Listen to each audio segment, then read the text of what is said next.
Hello friends, welcome back to Anithajagan's Kitchen.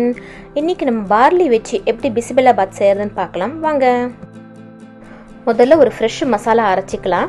அதுக்கு இங்க ஒரு panல கொஞ்சம் oil add பண்ணிருக்கேன். oil add பண்ணிட்டு 1 tablespoon கடலைப்பருப்பு, 1 tablespoon coriander seeds அதாவது மல்லி விதைகள், அப்புறம் 1 teaspoon உளுத்தம் பருப்பு, 1 teaspoon pepper, 1 teaspoon ஜீரகம், 1/2 teaspoon சோம்பு. இப்போ எல்லாத்தையும் ஆட் பண்ணிவிட்டு மீடியம் ஃப்ளேமில் லைட் ப்ரௌன் வர வரைக்கும் கொஞ்சம் வதக்கிட்டே வாங்க. நல்லா லைட் ப்ரௌன் ஆன பிறகு நான் இங்கே 4 காஷ்மீரி சில்லி ஆட் பண்ணிக்கிறேன். அது இல்லைனாக்கா பரவாயில்ல, அது ஆப்ஷனல் தான்.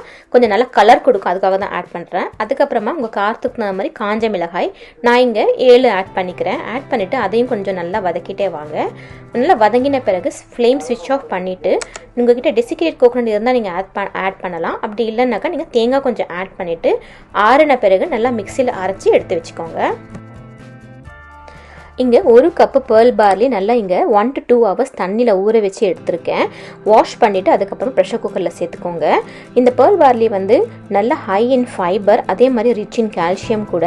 நீங்கள் கொஞ்சம் சாப்பிட்டா கூட வயிறு ஃபுல்லாக இருக்கிற மாதிரியே இருக்கும், ரொம்ப உடம்புக்கு நல்லது. அதுக்கப்புறமா 1/2 கப்பு தோரம் பருப்பும் வாஷ் பண்ணிவிட்டு ஆட் பண்ணிக்கிறேன்.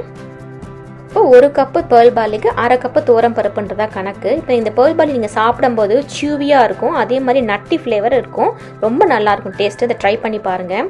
அதுக்கப்புறமா ஒரு 3 பல்லு பூண்டு சேர்த்துட்டு சின்ன வெங்காயம் கொஞ்சம் 6 இல்லைனா 7 எவ்வளோ வேணுமோ நீங்கள் ஆட் பண்ணிக்கோங்க. அதுக்கப்புறம் ஒரு தக்காளி சாப் பண்ணதை ஆட் பண்ணிக்கிறேன்.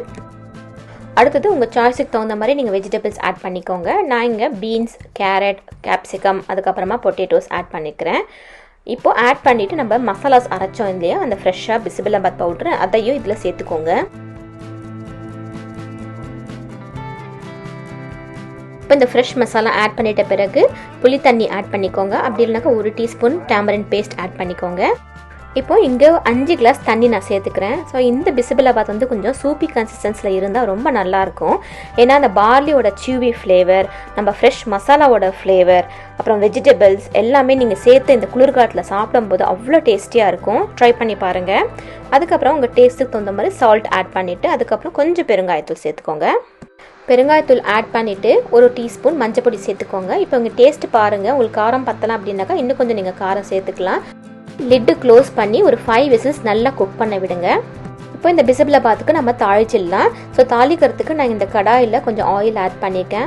அதுக்கப்புறமா கொஞ்சோண்டு நான் நெய்யும் சேர்த்துக்கிறேன், அதுக்கு நல்ல ஃப்ளேவர் கொடுக்கும். அதுக்கப்புறமா 1 டீஸ்பூன் கடுகு சேர்த்துக்கிறேன். கடுகு பொரிஞ்சதும் கொஞ்சம் ஆனியன் வடகம் சேர்த்துக்கிறேன். இது வந்து இந்த வடகம் சேர்த்திங்கனாக்கா நல்ல ஒரு டேஸ்ட் கொடுக்கும் இந்த பிசிபெலாபாத்துக்கு.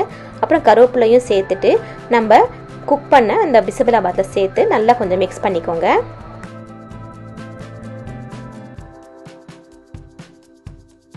இறக்கிறதுக்கு முன்னாடி நம்ம கொரியாண்டர் லீவ்ஸ் தூவிட்டு நம்ம மேலே கீ வச்சு சர்வ் பண்ணோம் அப்படின்னாக்கா நம்முடைய bisi bele bath ready. Thanks for watching.